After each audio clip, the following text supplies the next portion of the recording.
You're listening to the Unreasonable Fridays Podcast Network. Go ahead, stand up, stand up, stand up. Stand up. Stand up. Stand up. Welcome to another episode of ADD Space. I'm your host, Aaron Rand Freeman. And that's it. The actual host. I'm entirely the host. I am the singular host of the program. And no one else is on the show but me. And welcome to the program, where I will talk about a variety of toxic issues. Like there should be more skin-tight outfits in video games across the board. Everyone should be naked and things like that. And then there's too much diversity. It's too much diversity in games. I just launched myself out of the Nomad when you said that. Perfect. Here's Elise Bacon. How are you? I'm like desperately trying to beat this goddamn game and Mass Effect Andromeda, and I'm doing some busy work, and I definitely hit a giant rock and then proceeded to launch myself out of the Nomad as soon as Aaron was just like, we just need more skin tight clothes and no diversity. Completely, like, I didn't even know you could launch yourself out of the Nomad. I didn't know you could do that either. You should have. I hope you were recording it or something. I don't know if there's a way to capture it, but I feel bad that I did not know you could do that. I thought the Nomad was pretty much a secure shell of automotive delight. I didn't know you could throw yourself out of it like Grand Theft Auto. That's actually pretty wild. Did not know. To hit like the eject, like at just the right time, because like you have to be grounded essentially, but you can leave the car while it's still moving. So like that must have happened, but like I was in the air. I was like, wait, what's going on? Whenever I try to troll, I'm always taken aback by the fact that, like, the thing I'm saying has people who legitimately believe that. I know, it makes trolling really hard. Right, and I do it every so often. Like, I don't troll because there are people who just, like, have this opinion just ready to go, like, at any point in time. So you can't be trolling if you're actually... You need to take a uniquely absurd opinion. But apparently that opinion is still not absurd yet. So it's just... I try to troll and I catch I'm just like, I'm always shocked by the fact that there are people who actually think that type of stuff. But before we get further into that type of stuff, we also have former NBA All-Star Justin Jones. Justin, how are you? I mean, like NBA Live All-Star, perhaps. We're not specific here. We only support success here in ad space. You know what? I'll take it. Right. I will take it. And I am super disappointed that EA discontinued NBA Live. Like, they had a solid product. They were moving the right direction with their support of the WNBA. And then they just said, not doing it anymore. And 2K gets to say, we have the WNBA included. And their WNBA modes are literally just the 2K13 NBA modes. Like, they don't even use the existing code. Like, it's intentional. They are not using the existing code for the base models for the franchise mode for the WNBA. They went back to an older code base. Like, that is an intentional design choice. Yeah. That's weird considering that they've been really pushing forward with Frostbite. Right. Yeah. So that something weird is going on. I mean, they said they were. EA said they were working on next generation basketball. There's just no basketball this year, so they Live will return as a next generation specific basketball. Yeah, sure. They've been saying Live will return for the last 3 years, so I'll believe it when I see it. I mean, it is detox status. It's always strange that there's one basketball series that will come out despite the cottage industry of people who hate it on the internet. And then there's the other basketball game that if they don't meet their proper benchmarks will not come out with another game for 3 years. And the dynamic is so like 2K will always come out, and they make millions. Whether they make just as much money from people who don't like the game from people who do like the game, and so they just bring it out. And NBA Live is just like, nah, this one didn't do great, so we're gonna go back to the drawing board every 3 years. Maybe. Yeah, it could happen. Maybe they're gonna try and combine them. You mean 2K and NBA Live? Mm-hmm. I feel like that would cost more resources than 2K is when Take-Two is willing to. They like to get maximum return on their investments. Sure. So they don't 2K and the WWE are free money for them. So I mean they kind of overdid it with that too. I think it was was it the last WWE game that came out that the original team from Japan pulled out because they were tired of making the same game every year. So then they had some of the guys from NBA 2K pitch in and help with WWE 2K, and it was the glitchiest game. It took about a year and some change to get right, and they had to tap out 1 year. But yeah, they like to get the maximum return on their investment, so I can't imagine them trying to do any crossover event to enrich their product because they don't need to enrich their product. Yeah, no, I was just wondering because, like I said, EA's putting literally everybody on Frostbite. Like, literally everybody. Yeah, everybody has to do that. So I was about to say, if they have to make a new game from scratch anyway, yeah, they're just gonna grind it out and bring out a game that everyone dislikes more than 2K, and then they're gonna hold it up for another 3 years. But go on. Probably. I mean, they're probably gonna do that, but I'm just trying to be hopeful. Trying to have the hope. Listen, I appreciate your positive vibes. I'm just very familiar with NBA 2K as a franchise, and that's unlikely. That's kind of a groundbreaking move to enrich everything and build community, and that's not their thing. But we do have a program today. So we're going to have to, I guess, we're going to start off with the elephant in the room. Elephants. What'd you say? Elephants. Yes. Before we get into anything else, we do have to talk about is it Activision Blizzard or Blizzard Activision? It's Activision Blizzard. Okay. Well, they've been sued by the state of California for what is the official lawsuit? Oh God. Let me go pull up the Bloomberg article because that one's the good one. I mean, while Bacon finds it. My favorite thing is looking at people kind of soak in the statement that the state of California has sued the company. Because when it first happened, there were some people who were shocked, but there were the trolls and the naysayers. It's like, oh, it's a nothing burger. That's the word they like that word. It's like, I don't know if you understand the enormity of the state of California finding the need to launch a lawsuit. Okay, so it's a 2-year investigation by the state agency. By the way, that's basically state labor and industries. Right. So when they say they're being sued by the state, if you report workplace harassment, etc., if you it goes to a workers' rights agency within the state, and then if there's enough issues, the state will do a formal investigation. And if they find enough issues, they'll investigate further, and then it will go into a lawsuit.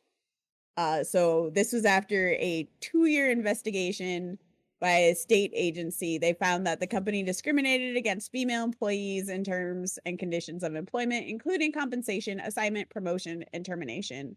and that company leadership consistently failed to take steps in preventing discrimination, harassment, and retaliation. All right. And that's quoting directly from a Bloomberg article on it. All right. This has been. I don't actually want to use a metaphor. It's just the thing you've been saying on the podcast since we've been doing the podcast. You've been talking about how Blizzard and Activision are terrible. Blizzard and it's important that we don't forget this. Even while we were all enjoying Overwatch and Diablo, you were kind of letting everybody know that this isn't it. And yeah. You are overwhelmingly correct. Yeah, it's not good. Like it's being essentially likened to a frat boy culture.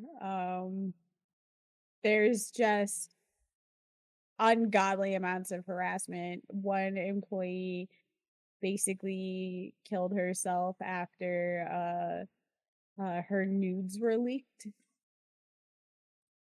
Mm-hmm. Was already receiving a harassment, and then they, decided to leak nudes, and the resulting she killed herself, and the resulting harassment from that.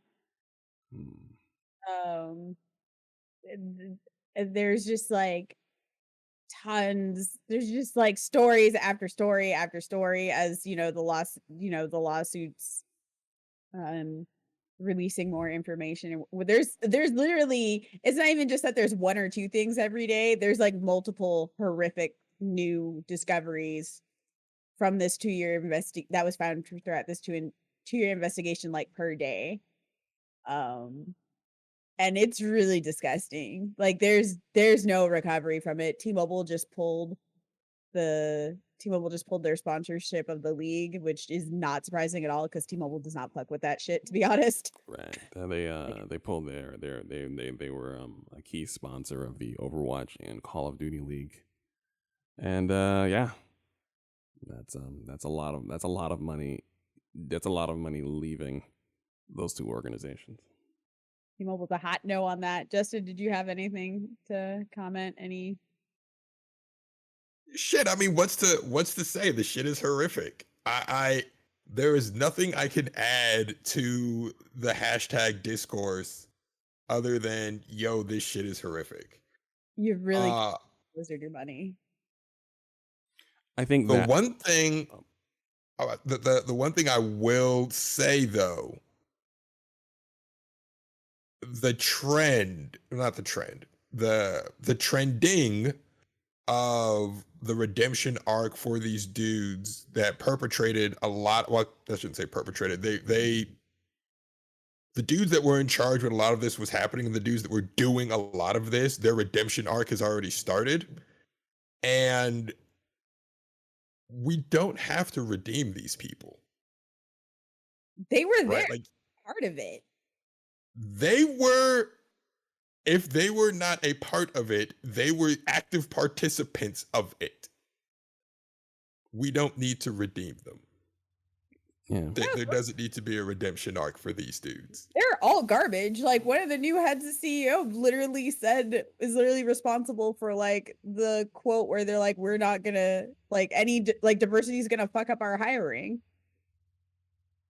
After they made a statement today that, we're committed to diversity and inclusion. It's like, but you literally went to the courts to argue against a quote Rooney Rule for your industry. You literally, and it was I don't even think a court. It was like it was just a suggestion. It was like a all of them got gathered up together and they're like, hey, why don't y'all do this? And they went, no thanks. Yeah. It'll mess up our hiring process. And the other thing I want to bring up, because Activision Blizzard was caught being cartoonishly evil, it is now going to be the thing to dogpile on them to show that you do care about these things, that not you, the audience, but the general people out there. It's similar to when DaBaby gets caught for being homophobic. People dogpile on him to prove that they are also themselves not homophobic while trafficking in homophobia, queerphobia, and aligning themselves with queerphobic people. That's the other thing that's about to happen. Blizzard is about to become the martyr for causes so that they can say, oh no, I'm not this. I talk bad about Blizzard. It's like, okay, that's nice, I guess. Blizzard is a symptom, not the disease. Now, I was talking with one of my homies about this, and they're like, yo, I understand that what's happening with Blizzard is horrific, but this can't be unique to the games industry. And I'm like, it's not. It is not unique at all. I was like, you can name an industry, and I will tell you where this is a problem. And so, all right, we got Activision Blizzard. We have the Washington football team. The Washington football team, since 2012, the Washington Post has been reporting that Dan Snyder has, no exaggeration, been pimping out his cheerleaders to the season ticket holders in foreign countries. They will leave, go to a foreign country, and the season ticket holders will get to spend, quote, private time, end quote, with the cheerleaders and dancers of the team. This has been a story that has been happening since 2012. It came up again, I think, in 2019, and that's when Dan Snyder did the whole, hey, look, we're dropping the racial slur name. Everything's good. That was to distract from the fact that, yo, you have had a possible prostitution sexual assault case pending for the last 5 years. That frat boy culture existed. There are two industries that you could that are they're opposites of each other, but the same problem exists. It's almost like it's a culture problem, not an industry problem, and you have to address what the root problem of the culture is. And until we actually solve that problem, there's going to be another Activision Blizzard happening down the street. Activision Blizzard's not even the first one. Right. Like, we legit have like Randy Pitchford and his crew. Mm-hmm. Like Ubisoft is in some deep shit right now. Yep. Riot, Jesus Christ, Riot Games. Riot Games is literally known for this. They're also owned by a giant Chinese corporation. Yeah. But like Riot is literally known for this. The unique part about this is that they got caught because they were doing this shit in California, and California has very strict labor laws.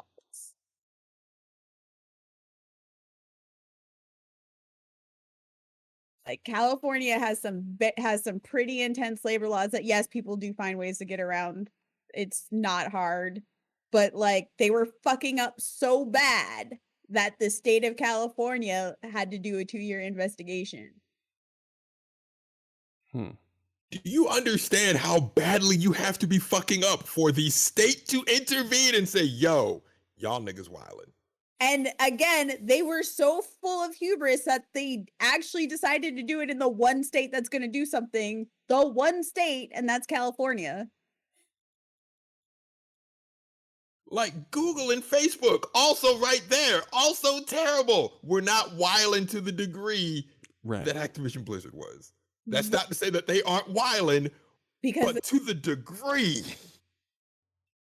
So,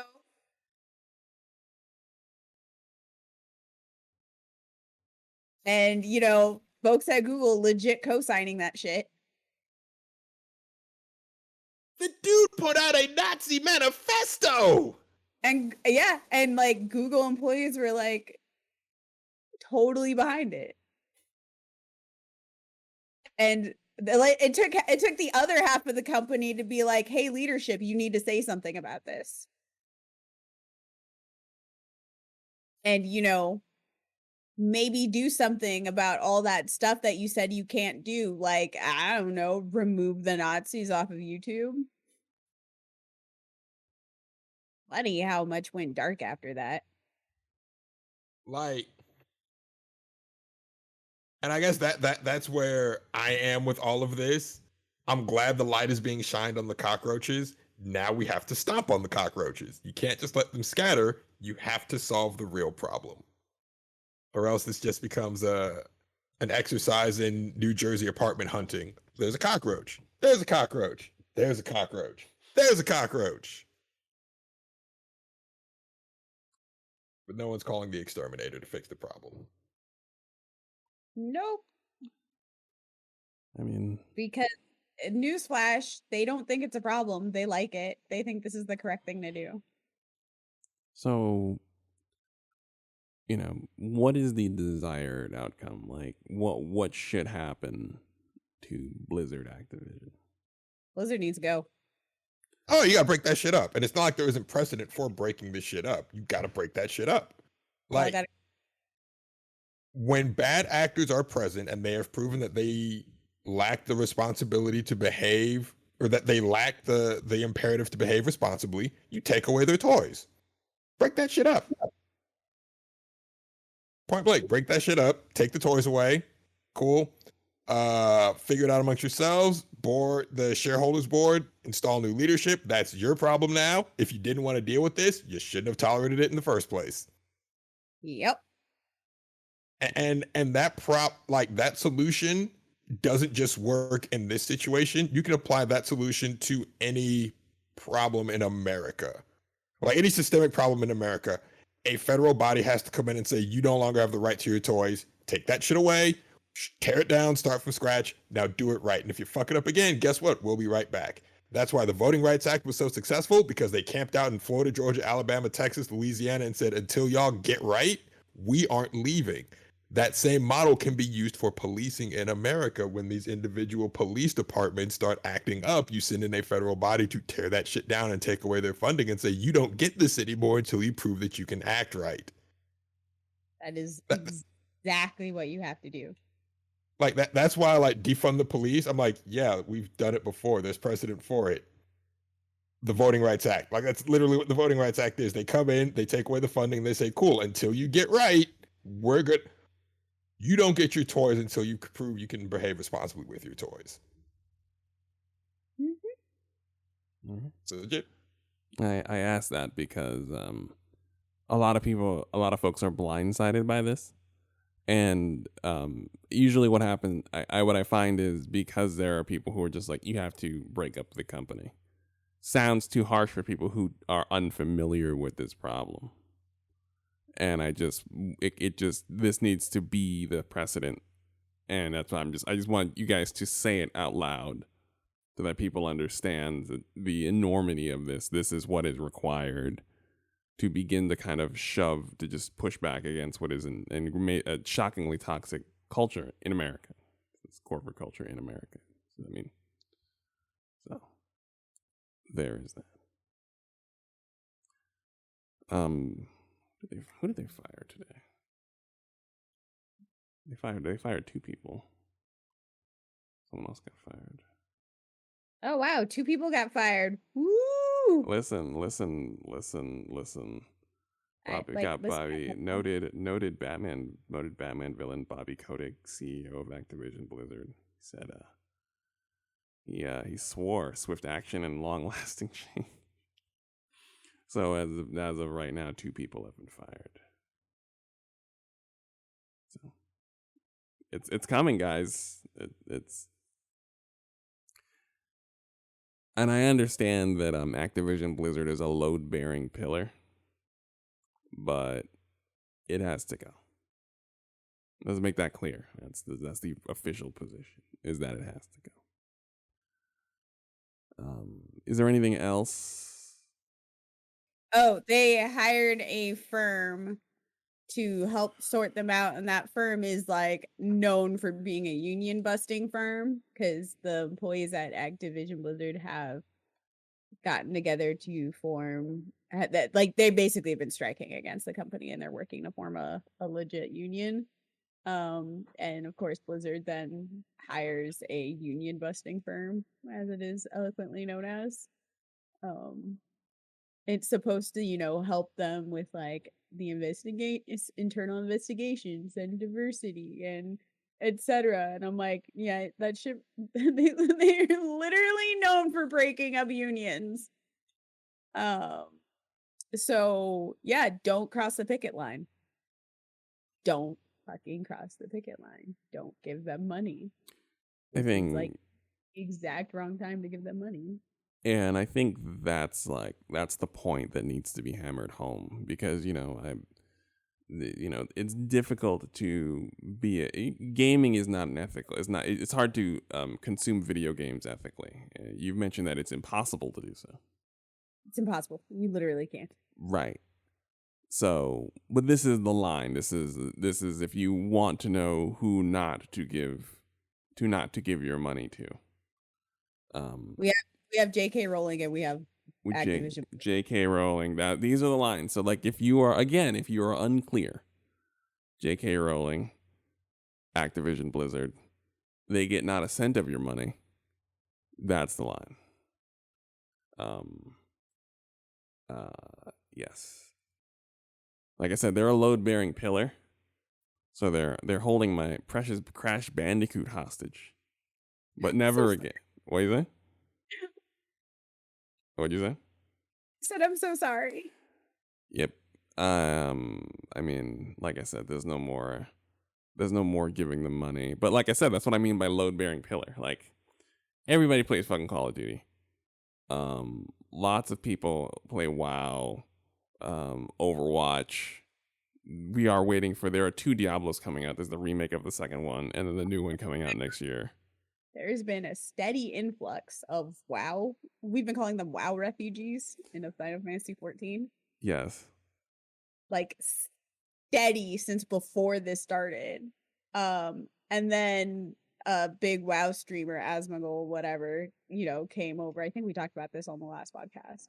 But because of the lawsuit now, like, first off, their stocks have been dropping because people have just been canceling, like, not just quitting WoW, have been just straight up canceling their subscriptions and then signing up for Final Fantasy 14. Right. Like, the server load is massive. Like, and it's so bad because, like, the devs, like, want to adjust the servers, but they actually can't. Like, they're having a lot of issues doing so because of the supply, like the parts and supply issues. So, like, it doesn't matter what time of day I log in. It's like the beginning of the pandemic all over again, where there's a queue of like 80 something players at any time of day. I was reading an article about how Final Fantasy 14 was just rising in popularity anyway, because WoW had fallen by the wayside, and a lot of those players were like, fuck it, and then started playing Final Fantasy before this happened. Right, that's what was happening. There was already a steady influx of WoW players before this was happening. Because what happened is like WoW's expansions usually drop during Final Fantasy 14's low time, Right. which is fine because we have an expansion coming up, right? Right. So we weren't ready at all. Like, this is like completely unprecedented like amount of players. So, but the thing is that the WoW expansion was just really not good. It was just not good. And there were other issues. And, folks just said, fuck it, I'm tired of Blizzard. And then, they fucking hired Not one war criminal, or not 2 war criminals, 3 of them things. 3 of them things. 3 of them things. I thought it was just 2. It was one from the Bush administration, one from the Trump administration. Who else did they hire? I thought they got 2 from the Trump administration. You know what? They did get 2 from the Trump administration. That's my bad for not remembering because they're garbage. Fuck. So yeah, and so people were like, "Oh, well, that doesn't work. I can't do that." And so they were already coming over. And then like FanFest happened, and of course, like FanFest is like new expansions coming out, which makes people excited. So when that happens, that always brings new players, and those players happen to come from WoW because WoW's expansion was just trash. So they're like, "Yay, Final Fantasy, let's check this out. We have plenty of time to get everything leveled up before the expansion hits." And then the lawsuit happened, and it's just like got my arms full of WoW players. Like, I literally changed our recruitment thing to say we welcome WoW refugees. The FCs are literally saying that they're WoW player friendly in their advertisements. I just want to bring up that RFC was WoW friendly before it was the cool thing to do. RFC has always been WoW friendly. Just saying, we started this trend of WoW refugees on Cactar. That was us. We built this shit brick by brick.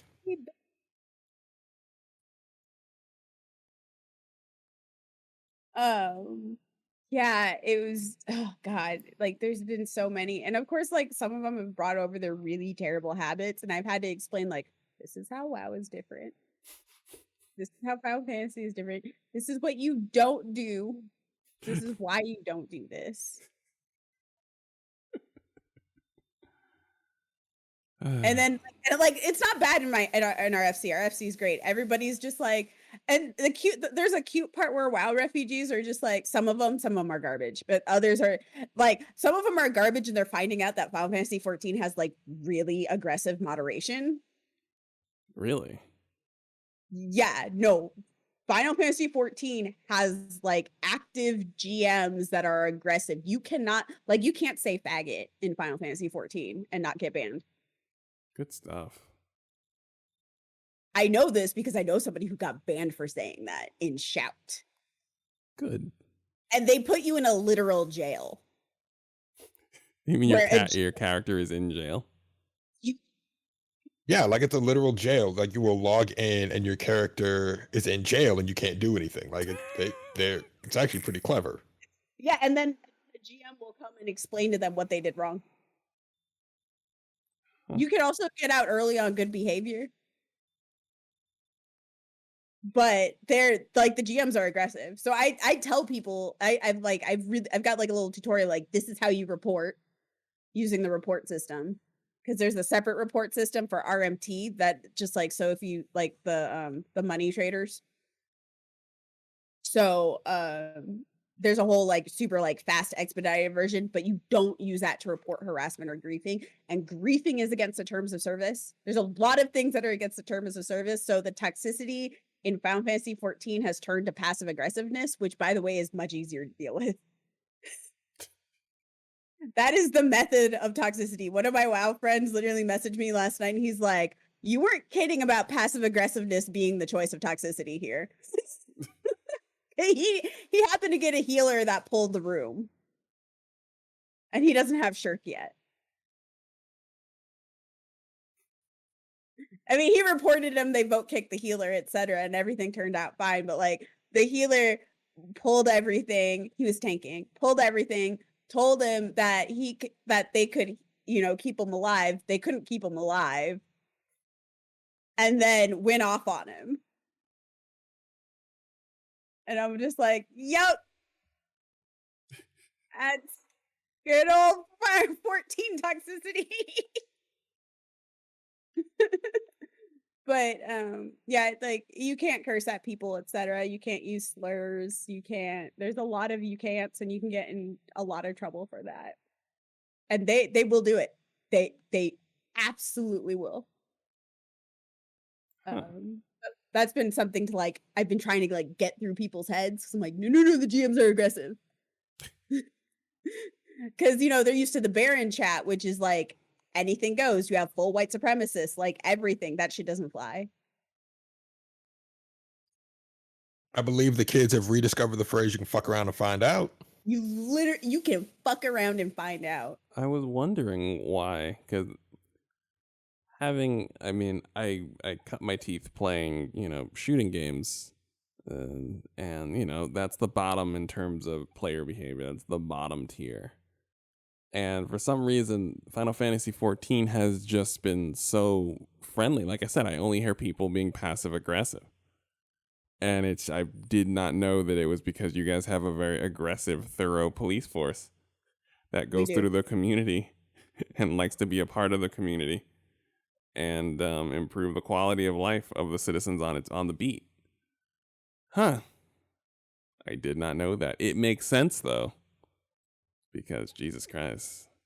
Right? Like once you realize, like, And it's been, of course, like people are like, oh no, yeah, report to a mod, etc. I'm like, no, really, please report. Like something will happen in this game. It's like it's very. I've been really trying to get that through to new people, and like I know they don't believe me the first 17 times I say it.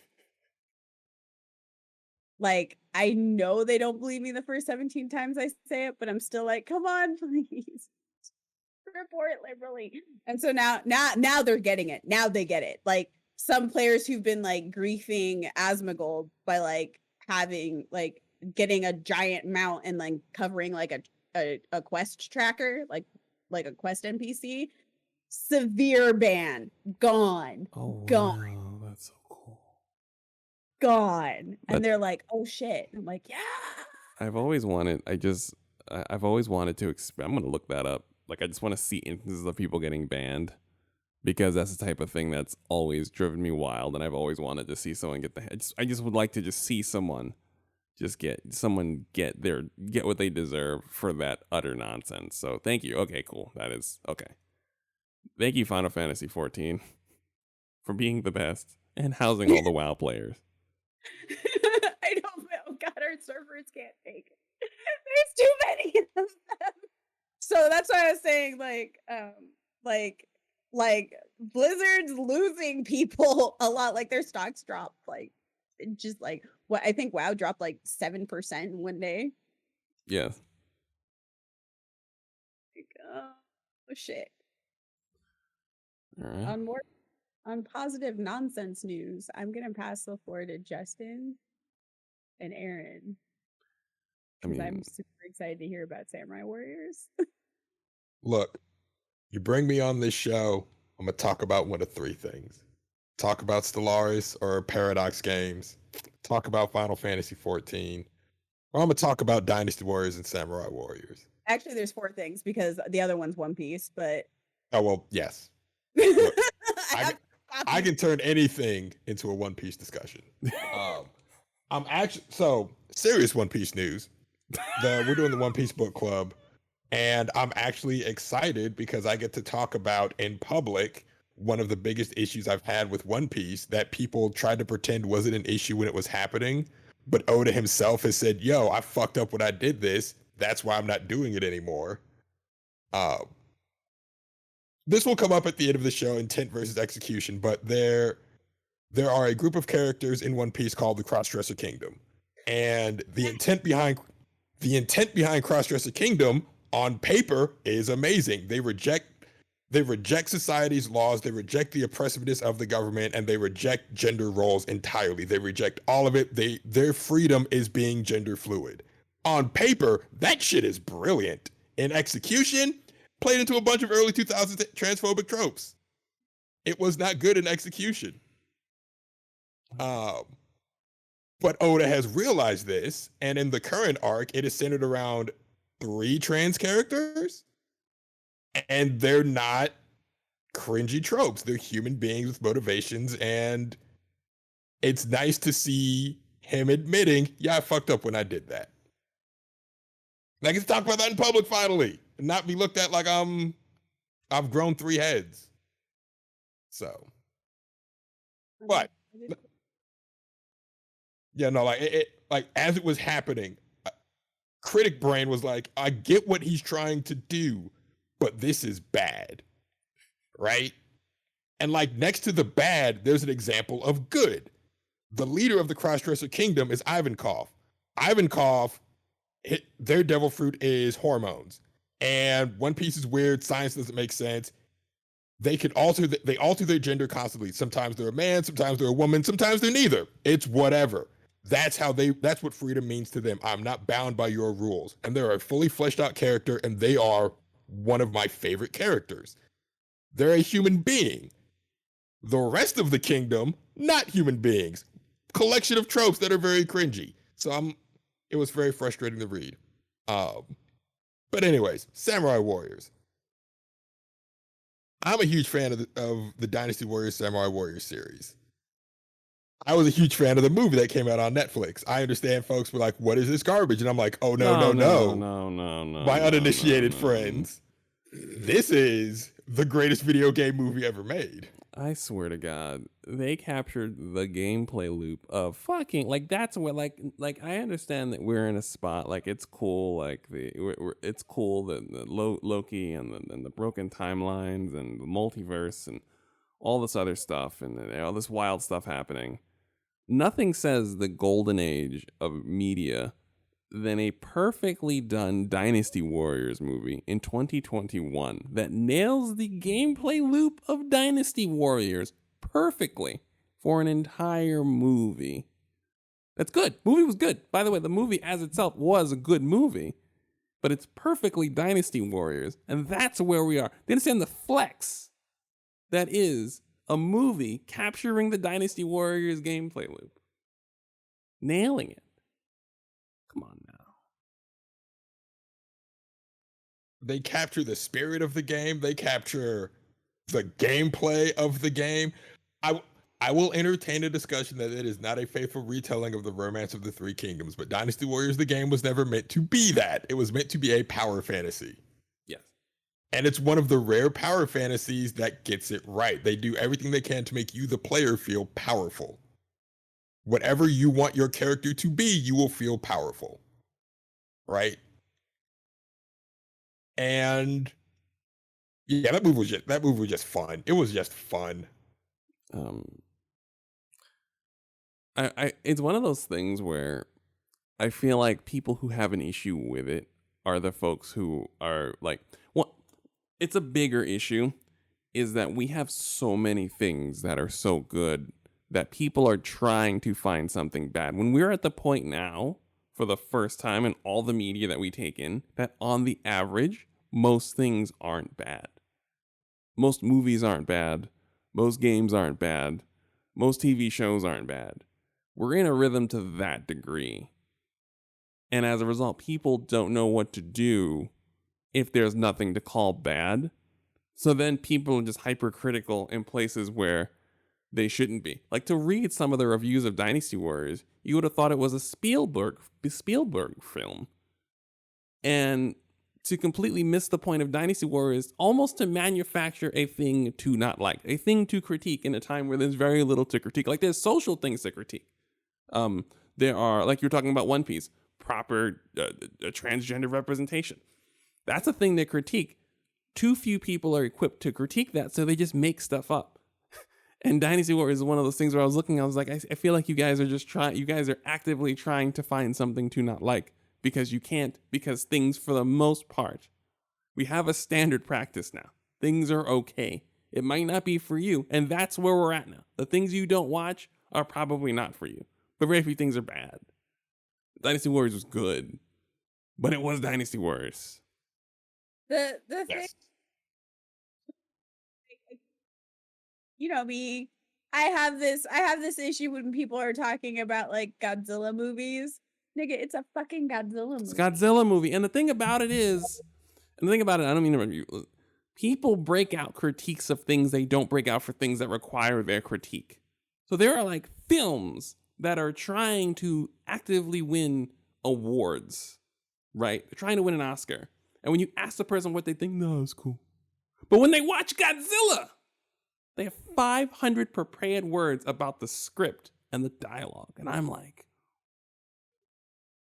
Listen, if your critique does not reference any of the original like black and white movies, I don't give a fuck. Like, you're missing the point. You are missing the entire point of the movie. All of it. Like, it's like looking for plot holes in a mech movie. I'm like, I don't know what to tell you. There's gonna be plot holes. There's plot holes in action films. Like, these aren't like high art film noir shit. we and it's going to start here, as we have been telling people to have fun playing games for 2.5 years, and people are now coming around and playing all the games, and myself included, and complaining to Bacon about it, which is your fault. I didn't do anything. You did it. Your directly is from you. Yes, there was actually like audio evidence that it started from you talking to me and a few thousand people using the internet. this medium, it is actually your fault. It came from you, disseminated to everyone else. All I said, play a game that's fun for you. Yes, I'm saying it doesn't matter. Yes, it's fine. All I'm saying is you said it. That makes it your fault. It's no, like I said before, it's fine. But what we're also going to do is we have to like get people in the habit of saying that something is just not for them. Because what happens is someone will like something, oh, that's cool, that's cool. But when they don't like it, there's this incredible need to intellectually defend the thing you don't like by making it bad. It's not bad. It's just not for you. It is not. It is not. It is not for you. And you have to say that this is not for me. If you're listening, stop what you're doing and just think it, the sentence. This thing is not for me. That's all.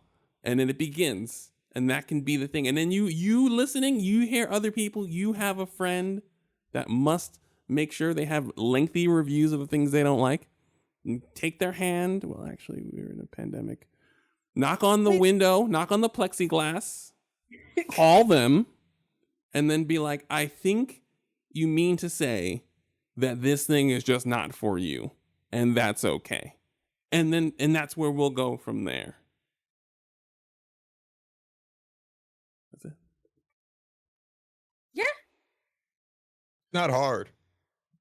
That's it. It's not hard. And then, in being able to say that some things are not for you, you'll be able to know what's for you. And then you'll find yourself enjoying more things as opposed to having to defend something that isn't for you artificially when it's just not for you. It's not your thing. And you know what? Sometimes, and don't be like, I understand we're all broke and like the idea of I spent money on this game, so I need to play it. You don't. Sometimes we make purchasing decisions that are a mistake. It's like that outfit that we spent $50 on that looks absolutely terrible. It's uncomfortable. We don't like it, but we thought we'd like it. You don't have to play the game. You don't have to wear the outfit. You don't have to play the game. It just, sometimes it just be like that. And while it doesn't feel great, moving on to something else will make you feel better. Then it'll make you feel a lot better than playing a game that you just don't want to play and are just not enjoying. So just have fun. Just have fun. We're supposed to have fun. Everything sucks. We're still in a panini. Have fun. Yeah. To that point, we will hand the microphone to noted Dynasty Warriors historian, theologian, writer, and content creator, Justin. To like legit, that the very first podcast I ever did was just a collection of folks I met and our love of Dynasty Warriors. Like that's what brought us all together. So, but I like that. What's to say it's Dynasty Warriors? You mow down thousands of soldiers and you feel good doing it. The combo system feels good. It's fluid. Yasuke's in the game and he's not treated as a side character in the game where he's kind of a side character because this one's all about Nobunaga, but they actually give Yasuke his own character arc at the end. We've already talked about Yasuke. I'm letting that go. Wait, so you mean he isn't saved by a little white girl? He saves Nobunaga. Not gonna do it. Not gonna do it.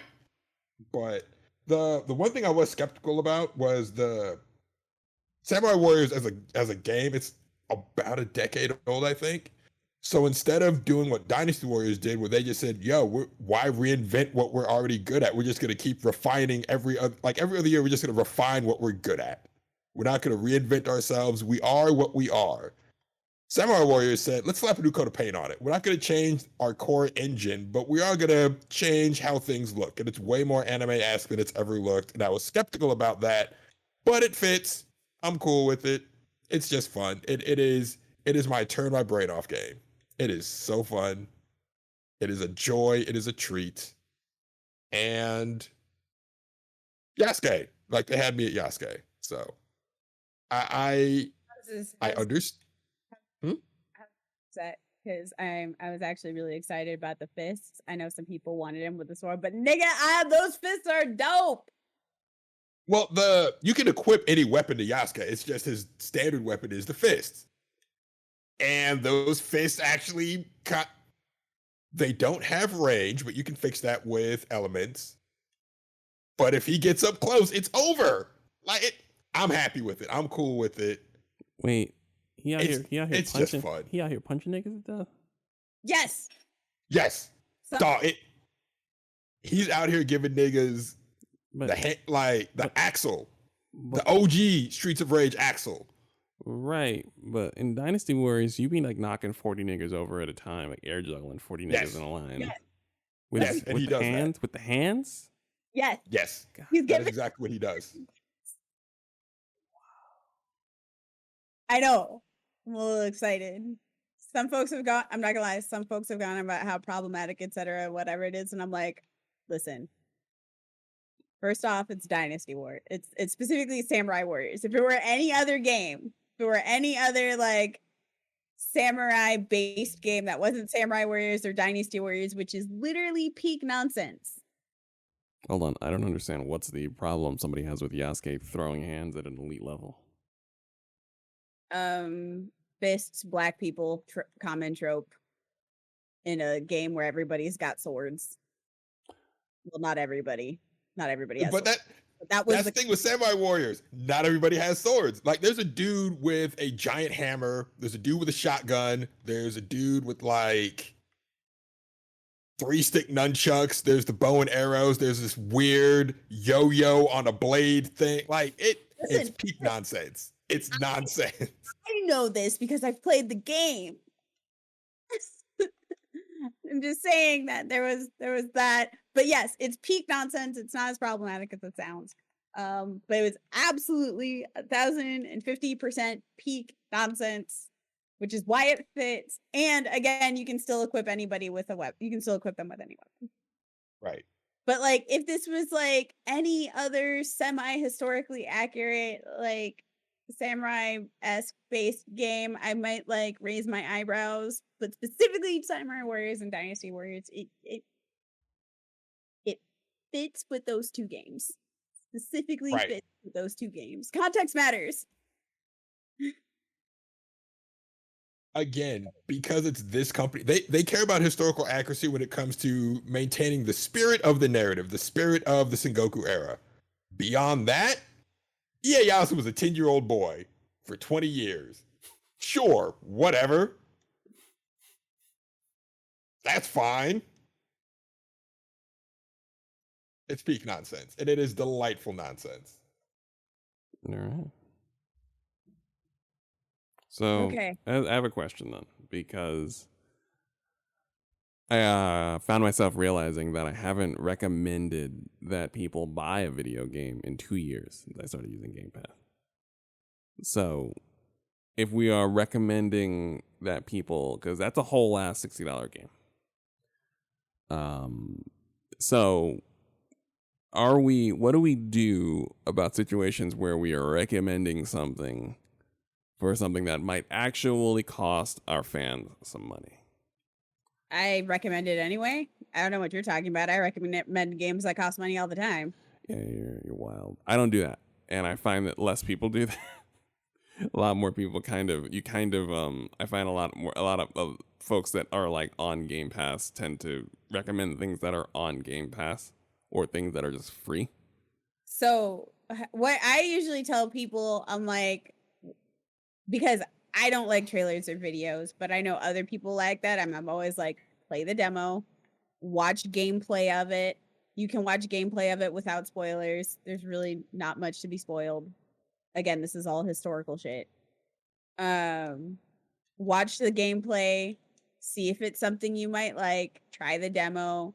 Because at that point, like, read up on it, because then you're doing your research, and once you do your research, by the time you finish doing your research on the game, you should know whether or not that you're gonna like it, or whether or not you're gonna give it a chance. All right. So that's the official word. We support Samurai Warriors. Do your due diligence. You'll probably want It is 100% an acquired taste. You know off the bat if you're going to like this type of game or not. It does not reinvent the wheel. If you enjoy hack and slash beat 'em ups where you're just mowing down thousands, literal thousands of bad guys, then this is the game for you. If that is not your cup of tea, then do not buy this game. It is definitely an acquired taste. It's funny because I had played Samurai Warriors after playing The Ascent. It's like a new indie game. And The Ascent is such a rich game, and it's a richer game than I understood. Like it's a whole RPG. Like it's not just a twin stick shooter. It's got an RPG element. It's got a whole interconnected city. It's got dozens and dozens of pages of lore, mini quests, all types of hidden objects, and characters and builds and things. And I had played that before, and then I had played Samurai Warriors after, and it was a breath of fresh air because you don't even realize how many games do present you with RPG systems now. Like, you know, remember the argument about, I guess I would say about over a decade ago, maybe. I've lost time, but there was a period of time where we were all arguing about the validity of the $60 12-hour game. We were yelling about it to each other. Some people thought it was fine, some people didn't. So now we're at the point where every game is a nuanced RPG. Every other game is nuanced RPG systems. And then you play something like Samurai Warrior, where you know it is literally heavy, heavy, heavy, and you've knocked over 50 guys and they're all bouncing off the walls. Like, ah! Good times. And I'll say this, that has a value. And you don't realize it does until you try it. Because I hadn't played Dynasty Warriors in a minute. I think it'd been about 10 or 12 years since I'd bought a Dynasty Warriors game, maybe 10. So this is the first one in a long time, and I didn't realize how much I enjoyed that. Even the beat 'em ups that I play, like last one I played was like Scott Pilgrim, River City Girls, Streets of Rage. They all have incredible nuance to them, and it's fun to just press the smash button and then have the smash button smash to the fullest extent of the word smash into a group of guys who are there to be smashed. That's it. Just leaving that out there. Okay, it is the top of the hour. We still have some time left. And we were talking about Mass Effect, the grand finale of the Revered trilogy. And yes, personally, my Mass Effect 3 journey ended at the Citadel DLC, so I have not beaten the game, even though it's been several weeks.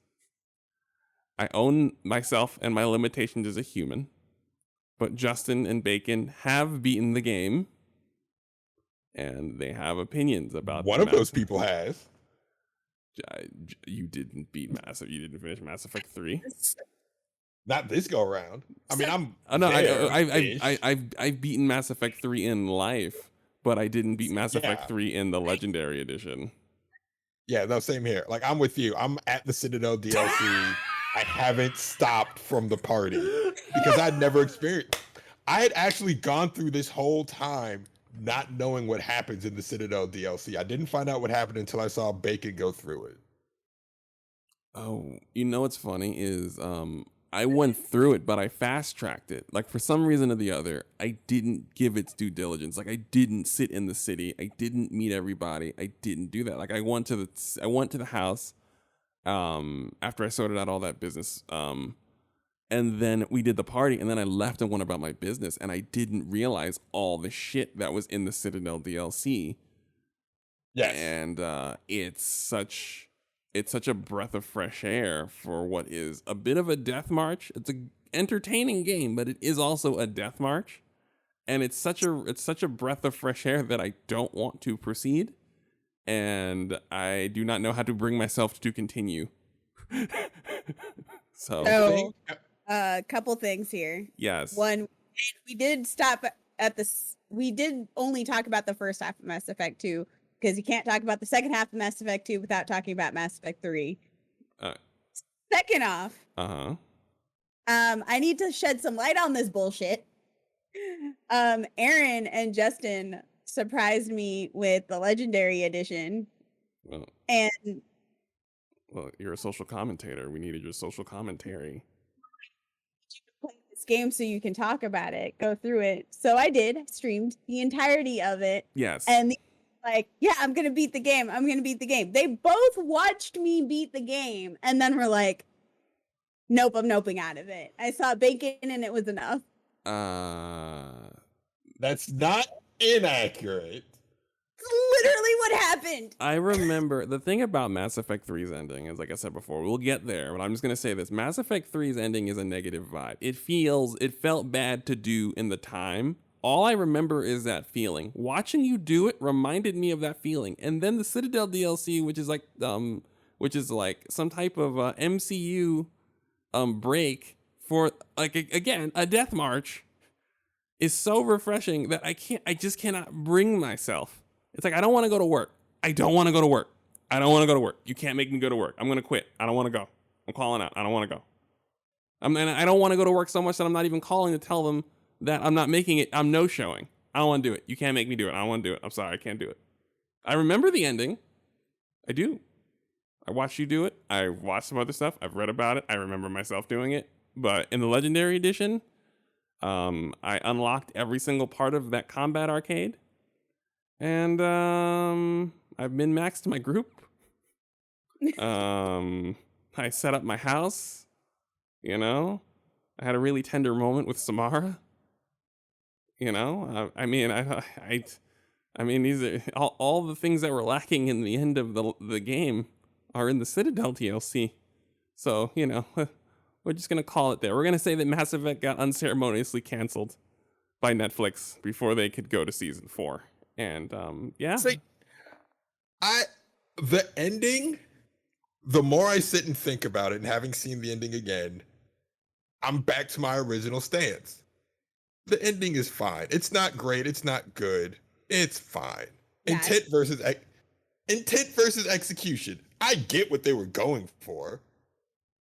I even understand the creative decisions that led them to get to that point. All right, I guess. Like that's where I am with the ending, I guess.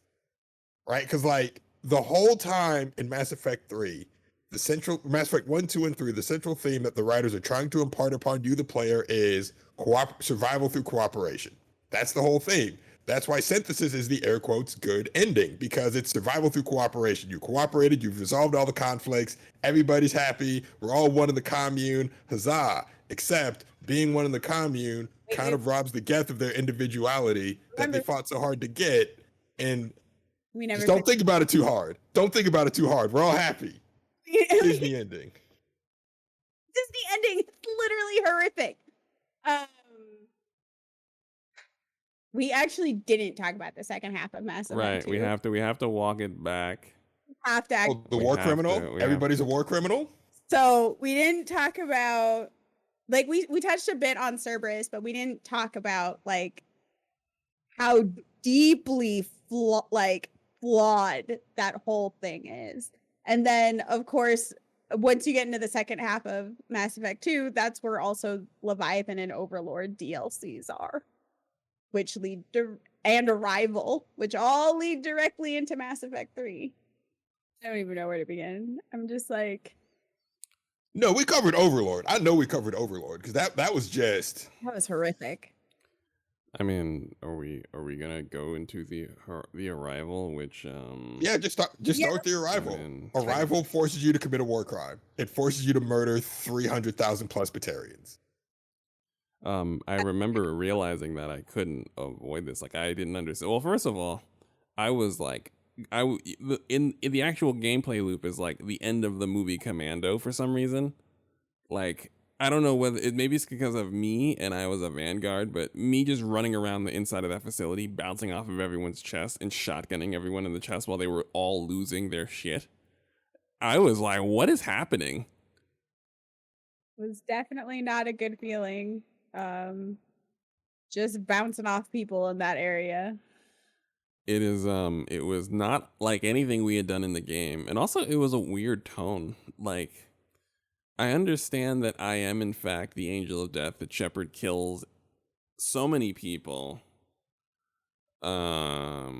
But something about that DLC, like from the beginning, the tone was weird. You fought, there was a wave-based battle that eventually you would just get killed if you survived it. Because you can survive it, and eventually someone literally just comes up on the back of your head and gives you a fucking James Bond karate chop to subdue you, so you move on. It's in the back of the neck.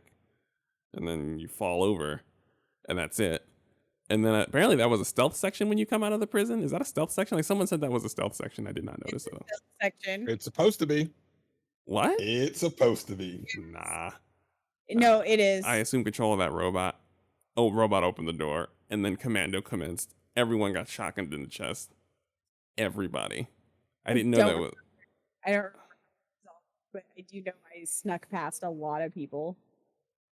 Oh, I didn't know you could sneak past people at all. That would explain why I was killing everyone. Apparently, you're supposed to be sneaking past those people. Because it is far more efficient to just shoot them in the face, especially if you're a Vanguard. Why waste time when I could just charge shotgun, charge shotgun, charge shotgun, charge shotgun? Very strange DLC. And then narratively, apparently, there's a group of people that have decided they were going to destroy the mass relay the Reapers were going to use to fast track it to your solar system and take over and begin the war and all that. So they were going to send a meteor, strap rockets to this meteor, and destroy a mass relay, and jam up the Reapers for a few years at least, and give you some time. Turns out the director of that was indoctrinated. And my favorite part is when you the lady's like talking to you, and she takes you in a room with like a straight up Reaper artifact that's uncovered, just Reapering in the middle, just fucking indoctrination waves everywhere, and you're like, bro. And she's like, what? It's cool, man. We got it under control. And I'm like, you clearly don't. Like I took one look at that and I went, bitch is indoctrinated. I was like, nigga, you ain't even got gloves on. Right. You are literally. You are indoctrinated. You are indoctrinated, right now. Right. So, yes, you but towards the end, you actually cannot stop. Oh, the worst you can do, I believe, you have the choice of warning the Batarians to no avail, or not warning them at all, and then you send the meteor into the mass relay and blow everything up. Right. You literally can't. You start to warn the Batarians. But all of a sudden, what happens is your signal gets cut off. They cut off communication with you. They the baddies stopped you from being able to communicate. So, it is a way to fast track Mass Effect 3 to the desired location on Earth to trigger the Reaper invasion for maximum cinematic boom booms. They have you wipe out 300,000 Batarians. And then it never really paid any proper narrative service because let's say if Mass Effect 2 is Shepard as Jesus, literally emerging a resurrection and coming out with his 4 guns and stuff and leading the people, then I imagine that destroying 300,000 Batarians is supposed to throw that into doubt going into Mass Effect 3 to turn the Shepard myth on its head. And be something that they talk about the entire game as you try to piece together some type of resistance to the Reapers, but that's not the case. I believe the Batarians come up about 5 times, and nothing of substance. Maybe 4? How many times did the Batarians come up in Mass Effect 3? I mean, you're a massacre of the Batarians. Actually come up? Come up they as... don't. As a plot point. They come up in passing and side quest points 3 times. The part that's supposed to be the emotional beat is when the terrorist that you let escape in Mass Effect 1 comes back and tries to kill you, and you can either kill him or get him to help you fight the Reapers. That's the emotional payoff for murdering all those Batarians. You get to help another war criminal. Right. Yeah. That DLC left a massive bad taste in my mouth. I understand what they were trying to do. I was always very unclear why they were trying to do the, you've been detained thing, but I was like, why am I not just being detained for working with Cerberus? Like, why Which didn't would have been the easy thing to do. I mean, This is why, if you're going to mimic an organization in a piece of fiction after literal supremacist and terrorist organizations, that you actually write in some real, like truly real, like morality dialogues, and you actively condemn them in your game, instead of giving characters the option to like agree with them consistently. Because what it did is it turned the elusive man into from, oh, you're a monstrous person with monstrous ideas, to you betrayed me, how could you betray me? Yeah. And so like it was so bad, like people genuinely thought that the elusive man and Cerberus were good, like that they were, it was the right thing to do to work with them. And then in response to that, they just had to make them cartoon evil in Mass Effect 3. they were like the opening to the G.I. Joe movie where Cobra attacks the Statue of Liberty just because niggas are out celebrating. Like, Yes. it's no other reason. It just niggas is out having a good time, so Cobra has to descend on it and shoot at everybody. That's it.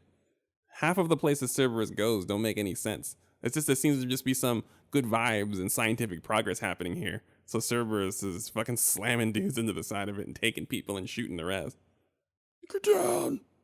We're under attack! Oh my god, that's what they sound like. That's exactly what they sound like. And Yeah. of course, you know, they experimented on them and made like the own employees be literal monsters, Yes. so that they like, it's like they threw in Call of Duty and Gears of War into Mass Effect 3. It was very strange. They had to fast track it. Like, I realized they had to do it.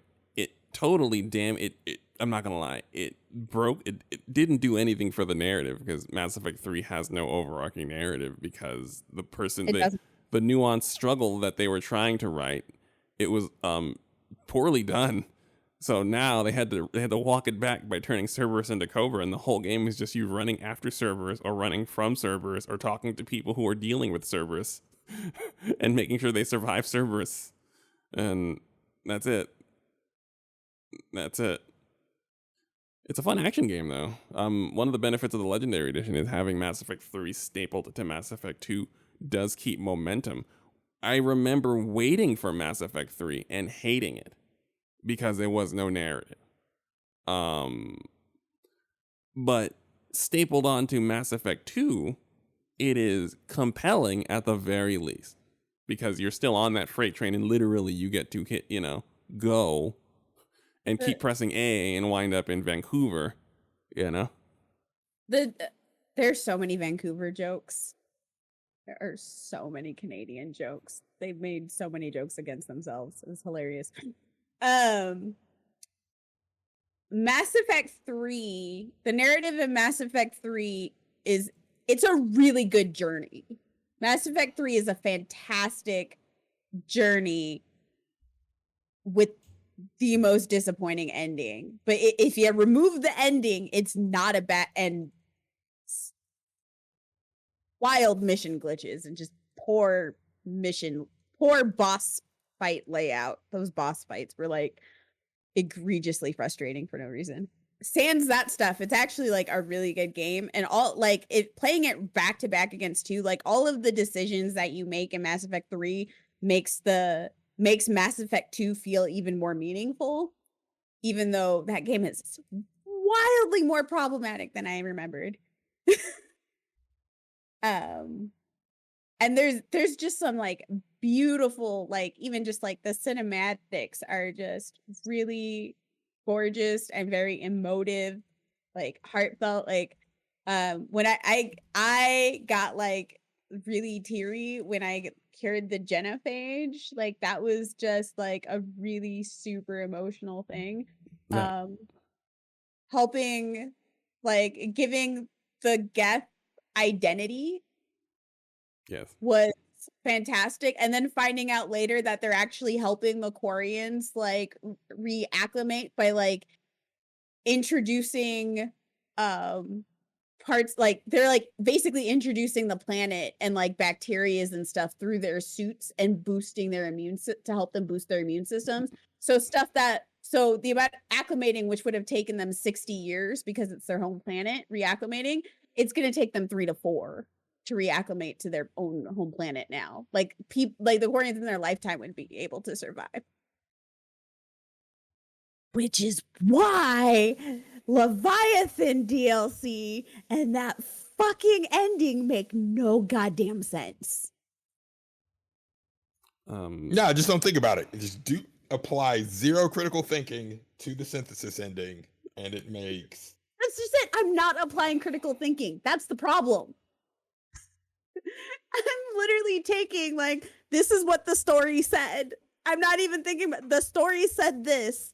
The story is now giving me extremely wildly contradicting information from the last 120 hours I've put in, no, 130 hours I've put in this game. Because I've spent 144 hours. I'm going to say that last like arc took me about five-ish hours.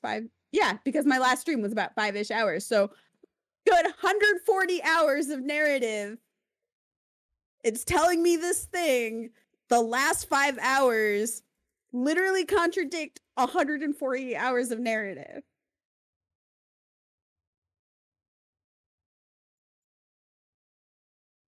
It just like not even critical thinking. It just doesn't make sense.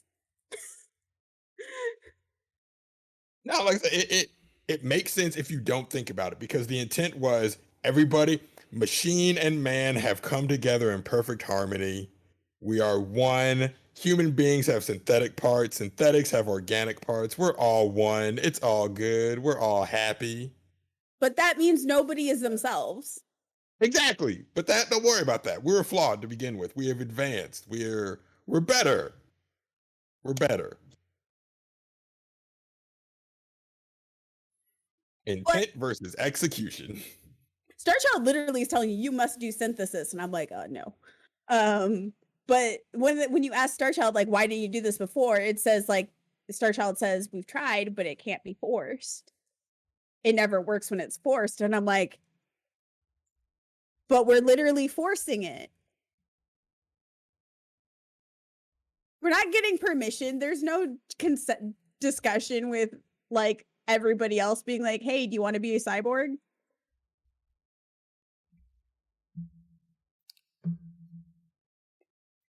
One of the big problems. In cooperation through survival through cooperation. There's no cooperation. The cooperation is missing. Cooperation. So that means the destroy ending, which kills all synthetics, which means everything you did to help the Geth means nothing, because they're gone now.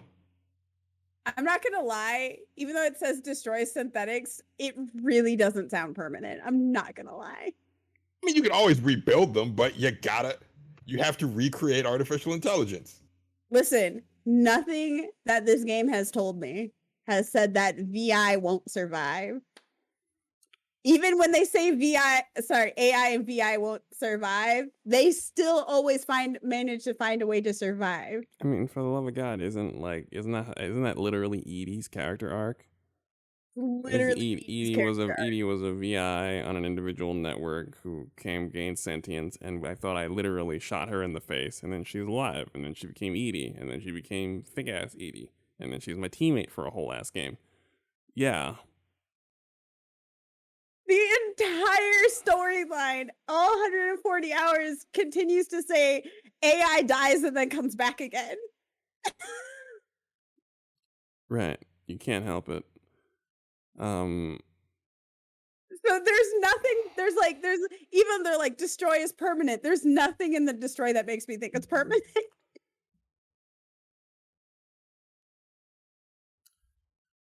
Well, there you go.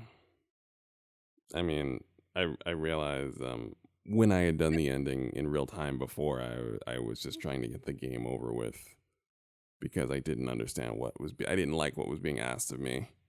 And I also didn't like how it didn't involve the universe. Like, the end of the game does not involve, like, I can understand if it comes down to me, but it doesn't involve the universe like that. Like one Like of the one of the worst things about the end of Mass Effect is that the last mission is actually really bad. It's a bad mission considering all you've done. It's bad, and the worst thing is the Citadel DLC proves the point because at the end, the blow off has literally everyone on your ship go shoot it out with people. And it's very camp, and it's very heartwarming, and it's very dramatic. But the end of Mass Effect is just kind of like this like regular mission to a certain degree.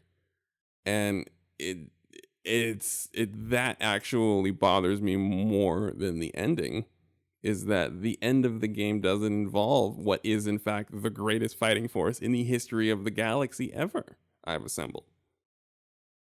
And they don't do anything. I spent a decade worth of gameplay making the impossible possible through the spirit of cooperation, smashing racism, being the best Commander Shepard I can be, and then the game just kind of ends on a regular mission. But remember, Star Child, this weird AI that's giving you these horrific options, was created by a race of extremely large sentient crabs. Dust mites, but go on. They look like crabs. Oh, dust mites. Are they dust mites? They look like dust mites to me. They look like crabs. I don't know, like either way, this is a terrible sidetrack for what you're saying. This like proves your point. But go on, please continue. But the giant sentient, like, slave owning race, because apparently slavery is the repetitive cycle as well, because everything repeats in a cycle, so that's why there's slavery.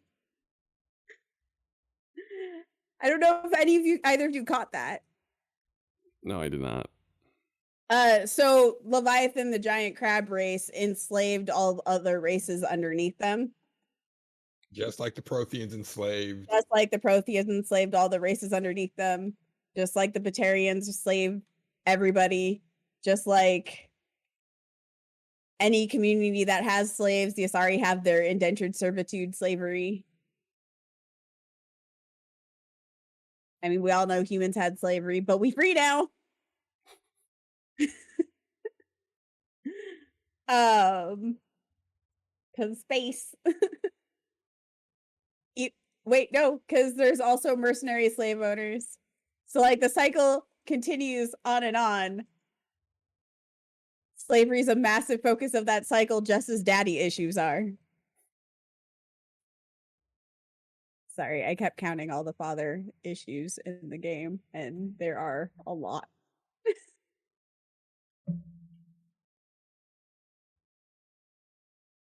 Oh. Something else that didn't make sense Okay. was Home Dude's betrayal of the council. Udina. Yes, Udina. As a professional wrestling fan, they needed to get a match for SummerSlam. So sometimes you just have the person in the ring hit the person in the other side of the ring with a chair, and then they have a match. That's what happened. Like they wanted the players to connect the dots and make that leap in logic for them so that they wouldn't have to waste narrative time on it. Right. But Nothing in Udina's character says that he would ally himself with Cerberus. Absolutely not, no. Udina would never align himself with Cerberus. Literally ever. Like even if they had put like an indoctrination plot point in there, that would have been fine. That makes sense. You know, like Udina is indoctrinated, working with Cerberus. Totally would make sense, right? Because that explains wild character behavior, right? This doesn't make sense. Like at all. None.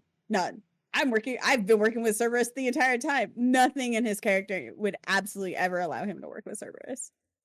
It seemed like that was his kind of his struggle.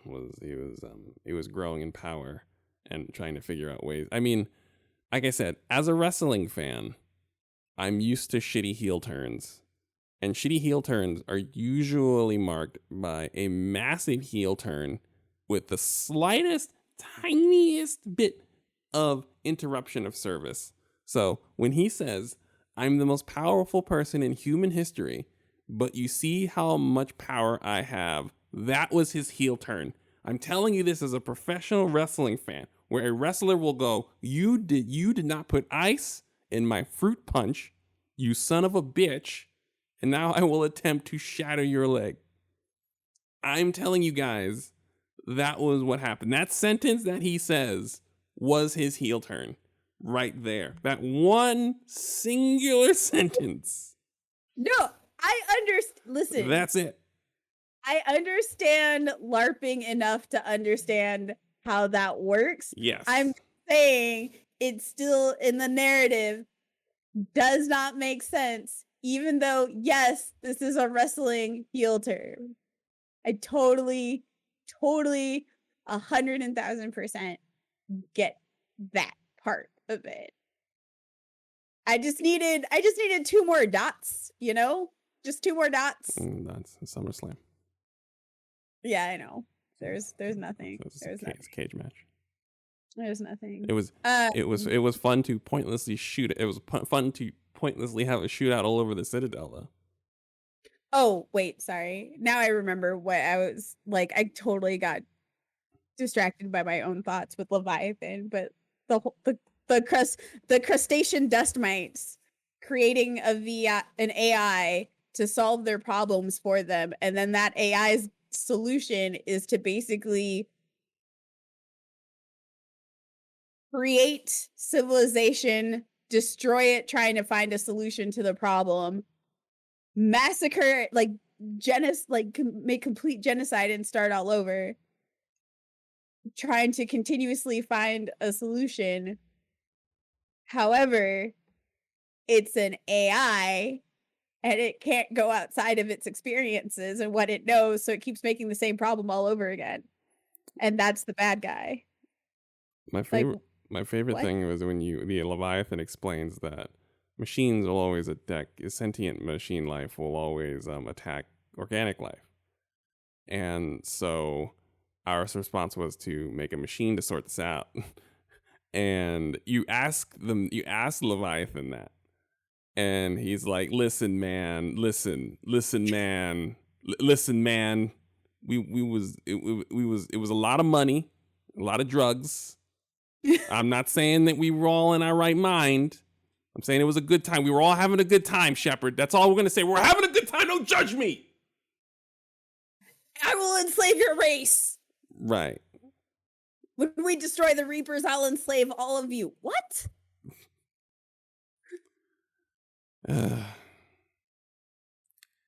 Mass Effect 3 is a very good action game as a campaign. Good action game. By itself, I deeply resent it, but it no longer exists by itself. So I have to change my approach and my feelings about it. The ending might take a while, just because I really hate that last mission. The worst thing is going through your war assets and looking at every single thing you've acquired and having it have nothing to do with the end of the game, like even the last mission. Apparently, someone made a mod for the PC Legendary Edition that actually the PC version of Mass Effect 3 that has a longer mission that has drop-ins from everyone, kind of like that Citadel mission where all 8 of you are running around.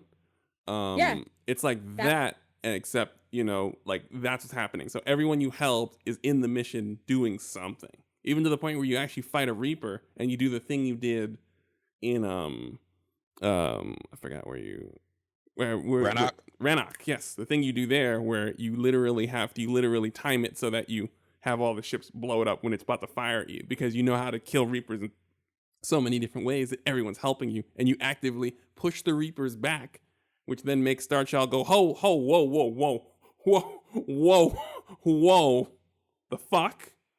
And then you have that terrible conversation with the terrible ending. But at least I kicked him in his balls as hard as I could to then force the interaction where he gave me some options and some answers.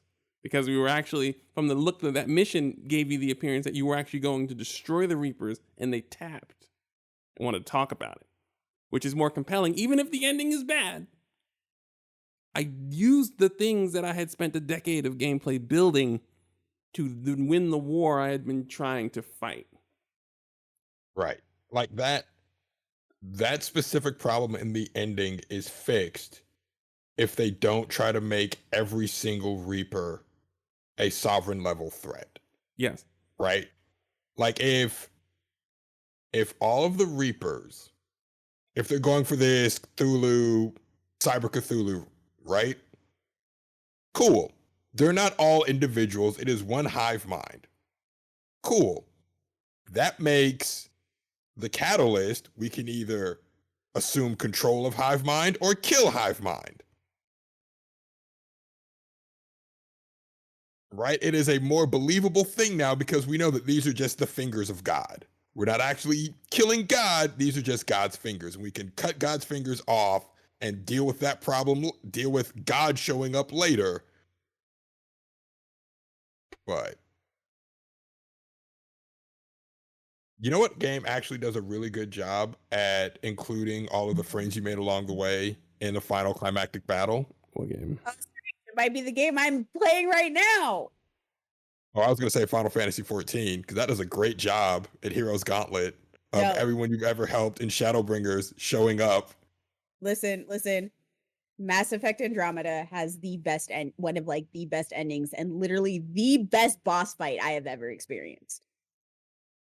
It's what they wanted to do with the Saren fight. Like the fight against that generic bad guy. Mechanically, that's what they wanted the Saren fight to be. But technology at the time, let's just have a jumping around boss rush. Okay, cool, I guess. Nah, that shit was fun. The fight was fun. It was challenging. It was extremely engaging. There's dialogue that was meaningful. Every choice that you make in the game, every major choice in the game, like actually matters because like it has an effect on that boss fight. They pull at all of your emotions and your heart, like all of your emotions. They pull at your heartstrings. Like it's an extremely meaningful, but it's also not like over the top difficult. It's just the right amount of a game. It's like just a perfectly scripted fight. And it adds so much depth and meaning to the story. Literally, Mass Effect Andromeda. I should be hitting that boss fight on Friday. I'm gonna be streaming. Today's Wednesday. I'm gonna be streaming all of my like side quests and missions and stuff tomorrow. And then because my next story mission I have is going to lead me to the final mission. So it's gonna lead me down that rabbit hole. So I'm gonna get everything done tomorrow, and I'm gonna finish it, and that way Monday I can start The World Ends With You, Neo. My schedule's a week behind. I'm sorry. Fine. All right. By the way, I have to say, and I know I said this before, but starting Mass Effect Andromeda immediately after Mass Effect 3 was extremely delightful because the ending of Mass Effect 3 really felt like a long, in-depth conversation with a conspiracy theorist. And so having that like really slow, extremely boring opening to Andromeda like felt like turning on like Democracy Now or like one of just the NPR just recounting the news sessions where it's just monotone. There's like no anything there, but it's sane. I was like, oh God, this is delightful. The run is delightful. The conversation's delightful. You're making sense. This is great. Because I picked up Andromeda like literally I started the actual gameplay like 2 hours after I finished Mass Effect 3. It was glorious. It was great. After that bullshit conversation with Starchild and that BS ending, just like hearing things that make sense was Amazing. So good. It was delightful. Ice cream. All right. I know we are approaching Justin's time limit. Might be over time. So, in the interest of making sure parents get to bed with enough time to continue to parent, be an adult, is there anything else we'd like to add? I can't think of anything. I feel like I was all over the place, but I No, feel like you nailed it. I mean, we nailed. That was Mass Effect 3. Right, that's the thing. Mass Effect 3, if you just think about what you're doing, is wild. We covered a lot of the general oddities of Mass Effect 3. We actually covered the entirety of it, actually, in terms of narrative oddities. And, yeah. And, yeah, we're not even giving credit where credit's due. It's not a bad game. It's just a very weird, a very strange story. it's just these really amazing pieces of writing held up by cotton candy. The momentum, Yes, 'cause, like, yes. The little moments Mass Effect 3 does really well. The sub arcs Mass Effect 3 does really well. Like the conflict between the Krogan, the Turians, and the Solarians, that's actually really well done. The conflict between the Geth and the Quarians is really well done. It's just like you said, all of that is held up by cotton candy. Just a little bit of water, some Yeah. wind, anything, and it just disintegrates. I imagine, I said this last episode, but I imagine as a writer, it's rather difficult to have large scale galactic warfare happen quickly. And it's very interesting that was the choice, because Mass Effect's strength of Mass Effect is all the sub arcs. The overarching issue with the Reapers was, I would argue, not good really at all. And the overarching issue with Cobra, with Cerberus, was almost interesting, and then they became Cobra, and then it also wasn't interesting. It But couldn't be interesting anymore because, again, they didn't actually they let you choose what was the right decision right, in dealing with Cerberus instead of taking a moral, like an actual meaningful moral stance with right. Cerberus in the writing, which I feel like they could have done in a way that like still didn't like spoil the ending, if that makes sense. Right. I would even go as far as to suggest that if you had aligned yourself with Cerberus, then the entire game would change, and it would be a much worse experience in terms of just like what you are doing. Like the actual things you're doing, like, you would just be involved with the hideous things that Cerberus would do. You would be doing missions to, say, create whatever whatever huskification of their soldiers they're doing. You would have a hand in it. Things that would make you feel icky. Real genuine, not just like you get to gallivant around with your Cerberus jersey on, and some people sort of kind of have strong feelings about Cerberus. They'd be like, no, your hands are in the mud because you chose this. Right, and people would tell you you're wrong. Right, you would like whole relationships would be severed. Like you wouldn't have access to like Anderson anymore, because Anderson would be like, nigga, what the fuck? Valid, things like that. So, But I honestly feel like they were tired of their own game, I mean- and they just wanted it to end. I mean, that's what happens when you have to write. I mean, just like I said, I was talking to Erica about this, and having to write what they were doing with the Reapers is arguably about a decade's, maybe 15 years worth of small scale storytelling building towards a large scale event, and they fast track the shit out of it. And when you try to do that, it just creates holes in your own writing and a level of exhaustion that was tangible by the end of Mass Effect. It's one of the reasons why Andromeda is such a breath of fresh air, is because they don't have to end the universe. You're out here just trying to get people's water running, really. And as a result, the smaller scale creates kind of a general better tone of writing, better consistency. Yep, no, I agree. So that's that. Anything to add, Justin, before you go? What'd you say? That's saying. Nah, y'all covered it. I'm Gucci. Go watch Dynasty Warriors. Go watch Turn your Dynasty brain off. Warriors. Enjoy. No, leave your brain on. but practice saying that some things aren't for you. And if Dynasty Warriors isn't for you, say it's not for you, and then go get some ice cream and watch something that is for you. So there is that. Don't give Blizzard Activision any of your money at all. Don't cross that picket line. Don't cross the picket line. They must collapse no matter what entertainment you enjoy is connected to Activision and Blizzard. This needs to happen. I say this as I release my precious Crash Bandicoot into the void forever. Possibly. And I know this is the thing that needs to happen. No money for Activision or Blizzard. That's it. We're done here. There's that. Watch Dynasty Warriors or don't. Play Samurai Warriors. Play Samurai Warriors. Give it a look. Have fun. And Mass Effect 3 is a very odd game. And if you are writing a story, don't worry about the post-apocalyptic ending to it, please. And you'll wind up with Mass Effect. Also, don't be afraid to take a moral stand.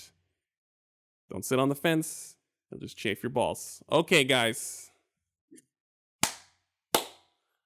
That's our program. Excuse me? Listen to Rico Nasty.